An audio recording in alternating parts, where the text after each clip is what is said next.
Hello and welcome everyone to the 11th episode of Inside the Trek. This episode, we are going to just leave Fort Waterlog and head off to Fort Leaf, which took me forever to remember. So let's go. Yeah, you will have to swim through that, but I don't. And John doesn't. Yes. I did That's that what matters. many times. Actually, I ran the trek, not counting the first time when I built it, I ran the trek 2 or 3 times legitimately. I'm not getting that.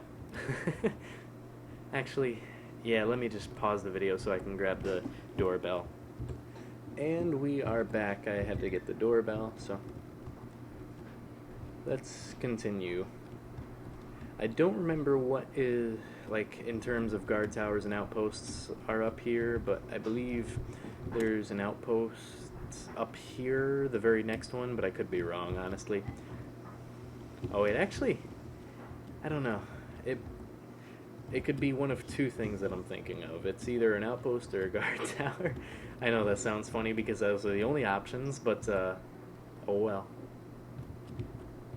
Yeah, sometimes you gotta, like, cliff scale.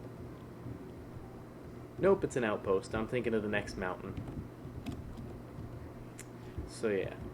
This jump, you have to be careful on, because you can get hurt.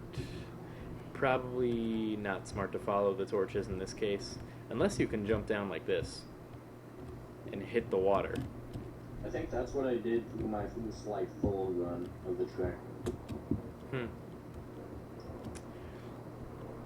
Yeah.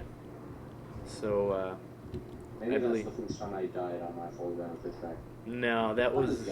I believe that was afterwards, but anyway. So yeah, I probably said this, unless this was in the one episode where the audio wasn't working and we had to redo it. But I believe I said this already, that on average it should take an average player about 4.5 to 6.5 hours to beat the trek, so it's not something I expect people to do in one sit-down. I expect them to, like, log on for multiple days and just work on it little by little, you know? That's why I made it so long. John and I did a speed run, a team speed run, and we took about 4.5 hours.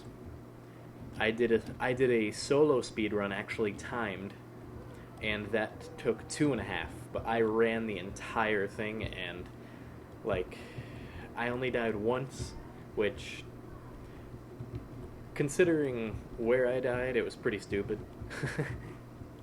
I was pretty mad at myself for dying there. Yep, here's the next guard tower. Oh yeah, that place. Actually, no, it's not where you think. I died,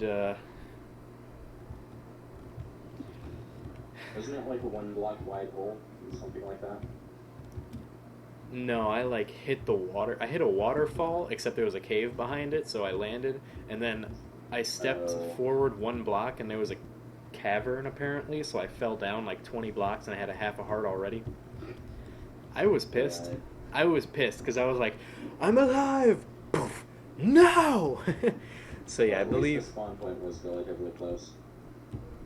Actually, I just did /back. That was after I got that working. So I just... And then I used ender pearls to get out of the cave. But anyway, yeah, so there are timed runs, which you do need an operator like John or myself, preferably me, because the operator needs to stay on and time you and watch how many times you die. Is less than reliable. Yeah. What the heck? Why am I getting arrows? Okay. Magic.